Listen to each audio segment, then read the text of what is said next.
လူတယောက်ဟာသူ့ရဲ့ဘဝကိုရုပ်ရှင်အတွက်ဘလောက်အထိပေးဆက်နိုင်မလဲ။ဦးကောင်းခွန်ကွဲတာခါယူကျူးတာမင်းလုံးကွယ်လူနီးပါးဖြစ်တာဒါတွေအားလုံးဟာလူတယောက်တည်းရဲ့ခန္ဓာကိုယ်ပေါ်မှာဖြစ်ပျက်ခဲ့တာဆိုရင်တငယ်ချင်းတို့ယုံကြည်နိုင်မလား။သူကတော့တခြားသူမဟုတ်ပါဘူး။တကမ္ဘာလုံးကချစ်ကြတဲ့ဂျက်ကီချန်ပါပဲ။သူ့ရဲ့ရုပ်ရှင်တွေကိုကြည့်ရင်ကျွန်တော်တို့ဟာပျော်ရွှင်ခဲ့ကြတယ်အားတက်ခဲ့ကြတယ်ဒါပေမဲ့ဒီအောင်မြင်မှုတွေရဲ့နောက်ကွယ်မှာငွေ$26နဲ့အမေဖြစ်သူကရောင်းချဖို့ကြိုးစားခဲ့ရတဲ့ခါးတီးတဲ့ငယ်ဘဝဘရုစ်လီရဲ့အရေးအောက်မှာနှိမ်ချခံခဲ့ရတဲ့နှစ်ပေါင်းများစွာနဲ့တေမင်းနဲ့မင်းချင်းစာရင်ဆိုင်ခဲ့ရတဲ့အသေးအားစရာအခိုက်အတန့်တွေရှိနေခဲ့ပါတယ်ဒီနေ့ Startup MN ကနေဂျက်ကီချန်ရဲ့ဘဝအနိုင်ကြီးအတက်ကြအားလုံးကိုအစကနေအဆုံးထိအသေးစိတ်တင်ဆက်ပေးသွားမှာဖြစ်ပါတယ်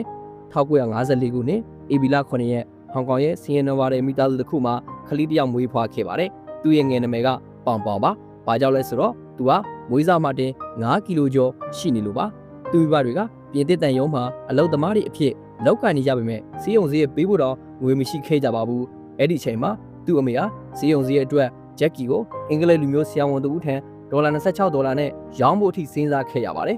ဒါဟာဂျက်ကီချန်ရဲ့ဘဝအစမှတင်ကြုံတွေ့ခဲ့ရတဲ့ခါးတီးတဲ့လက်တွေဘဝပါကံကောင်းစွာနဲ့သူ့ဘခင်ရဲ့တငယ်ချင်းတွေကတားမြစ်ခဲ့လို့တာကျွန်တော်တို့ဟာဒီနေ့ရဲ့ဂျက်ကီချန်ကိုမြင်တွေ့ခွင့်ရခဲ့တာပဲဖြစ်ပါတယ်အသက်9နှစ်အရွယ်မှာဂျက်ကီဘွားဟာထာဝရပြောင်းလဲသွားခဲ့ပါတယ်သူ့ဘတွေကအလုပ်အတွက်ဩစတြေးလျကိုသွားရမှာဖြစ်လို့ဂျက်ကီကို China Drama Academy မှာထားရခဲ့ပါတယ်အဲ့ဒီကျောင်းဟာကျောင်းထက်ဆိုင်ရင်စစ်တပ်နဲ့ပို့တူပါတယ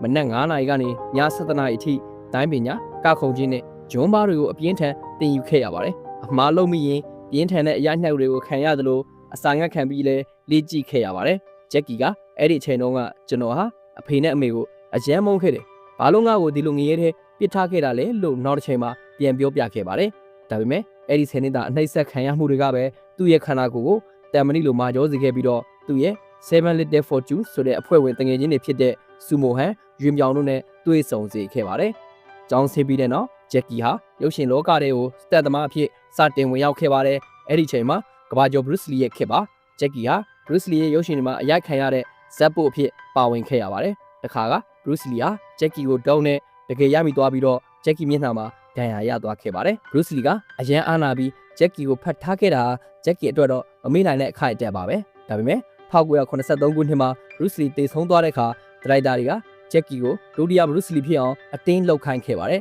သူကဘရုစ်လီရဲ့ပုံစံအတိုင်းတီတီတဲ့တိုင်းရိုက်ပေမဲ့ပရိသတ်ကလက်မခံခဲ့ပါဘူးသူကအရှုံးသမားဖြစ်ခဲ့ပြီးတော့ဩစတြေးလျကိုသွားကလမ်းဖောက်တဲ့အလုပ်သမားစားတော့ဆိုင်ကပကံဆေးသမားဘဝနဲ့ပဲဘဝကိုခါးသီးစွာဖျက်ဆီးခဲ့ရပါသေးတယ်1988ခုနှစ်မှာတော့ဂျက်ကီကအရှုံးတွေကိုရင်ဆိုင်ပြီးဟောင်ကောင်ကိုပြန်လာခဲ့ပါတယ်သူကဘာကြောင့်ငါကဘရုစ်လီလိုဖြစ်နေရမှာလဲငါကဂျက်ကီချန်ပဲလို့တွေးမိခဲ့ပါတယ်သူကဘရုစ်လီရဲ့တီဂျီတဲ့ဟန်ကိုဆန့်ကျင်ပြီးတော့ဟာတာနဲ့တိုင်းကိုပေါင်းဆက်လိုက်ပါတယ် Dragon Master Z ကထွက်လာတဲ့အခါမှာတော့တကမ္ဘာလုံးကအံ့ဩသွားခဲ့ရပါတယ်သူကရတဲ့သူတင်မကပဲအမြဲတမ်းအရိုက်ခံရတဲ့သူနာကျင်တက်တဲ့သူလူတွေကိုရီမောစေတဲ့သူအဖြစ်ပုံဖော်ခဲ့တာပါဒါဟာသူ့ဘဝရဲ့ပထမဆုံးအောင်မြင်မှုအစပဲဖြစ်ပါတယ်ဂျက်ကီချန်ကိုလူတွေပါကြောင့်ဒီလောက်အထိလေးစားကြတာလေအဖြေကတော့ရိုးရှင်းပါတယ်သူကလူစားမထိုးဘဲနဲ့စတန်ကိုယ်တိုင်လှုပ်လို့ပါပဲ1985ခုနှစ် Police Story မှာသူကလေးတဲ့တိုင်းအမြင့်ကနေမီးသီးတွေအပြစ်တက်ထားတဲ့တိုင်ပေါ်ကိုခုန်ချပြီးတော့ရောဆင်ခဲ့ပါတယ်မီးသီးတွေပောက်ကွဲပြီးတော့သူ့လက်ဖွားတွေမီးလောင်ကျွမ်းခဲ့တယ်လို့ခါယိုလည်းအပ်သွားခဲ့ရပါတယ်ဒါပေမဲ့သူဟာစေးရုံကိုမသွားဘဲနဲ့ရိုက်ကွင်းကိုဆက်လက်လှုပ်ဆောင်ခဲ့ပါတယ်1986ခုနှစ် Amor God ရိုက်ကွင်းမှာတော့သူဟာတေမင်းနဲ့မင်းနှချင်းဆိုင်ခဲ့ရပါသေးတယ်တစ်ပင်ပေါ်ကနေကြောက်တုံးပေါ်ပြုတ်ကျပြီးတော့ဦးကောင်းခွန်ကွဲခဲ့ပါတယ်ဂျပန်မှာရှိတဲ့အတော်ဆုံးဆရာဝန်တွေနဲ့အရေးပေါ်ခွဲစိတ်ခဲ့ရပြီးတော့အခုထိသူ့ဦးကောင်းမှာအယိုးစားမရှိတဲ့အပေါက်ငယ်လေးတစ်ခုရှိနေပါတယ် Project A1Z ကားထဲကနိုင်စင်ပေါ်ကနေခုန်ချခဲ့တဲ့အခန်းဟာလည်းအခုတည်းထိလူပြောများနေသေးပါပဲဒါကြောင့်သူဟာအာမခံကုမ္ပဏီတွေ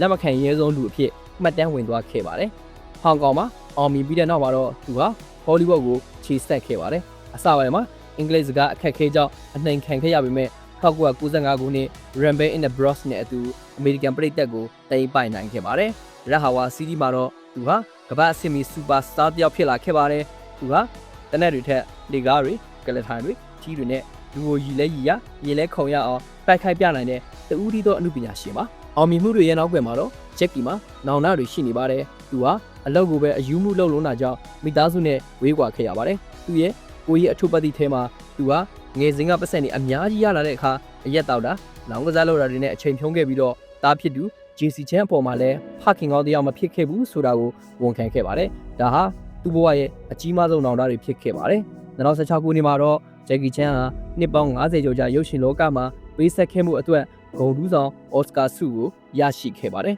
သူဟာဆုလက်ခံချိန်မှာကျွန်တော်ရဲ့အယိုးတွေအကြိမ်ကြိမ်ကျိုးခဲ့ရတာဟာဒီဆုအတွက်ပါပဲလို့ပြောခဲ့ပါတယ်သူဟာအခုဆိုရင်အသက်80နာနီးကပ်လာပါပြီသူရဲ့လှုပ်ရှားမှုတွေကအရင်လိုမမြန်ဆန်တော့ပေမဲ့သူရဲ့စိတ်ဓာတ်ကတော့အမြဲတမ်းငြိမ်ရနေစေပါဂျန်ကီချန်ရဲ့ဘဝကနေကျွန်တော်တို့ရရှိခဲ့တဲ့သင်ခန်းစာကတော့ဘာပဲဖြစ်ဖြစ်လက်မလျှော့လိုက်ပါနဲ့ဆိုတာပါပဲစင်ရသားလေးဘဝကနေကမ္ဘာကျော်မင်းသားဖြစ်လာခဲ့တာဟာသူ့ရဲ့ကြိုးစားမှုနဲ့စွန့်စားမှုတွေကြောင့်ပါတငယ်ချင်းတို့ရောဂျန်ကီချန်ရဲ့ရုပ်ရှင်တွေထဲမှာအကြိုက်ဆုံးဇာတ်ကားနဲ့အမှတ်ရဆုံးဇာတ်ဝင်ငန်းကဘယ်ခန်းလဲဆိုတာကိုကွန်မန့်မှာမျှခဲ့ပေးပါဦးဒီလိုစိတ်ဝင်စားစရာအမှုပညာရှင်တွေရဲ့ဘဝအကြောင်းကိုသိကျင်နေဆိုရင် Star.mm ကို subscribe လုပ်ထားဖို့မမေ့ပါနဲ့အောင်နော်နောက်ထပ်ဗီဒီယိုမှာထပ်တွေ့ကြတာပေါ့အားလုံးကိုကျေးဇူးတင်ပါတယ်ခင်ဗျာ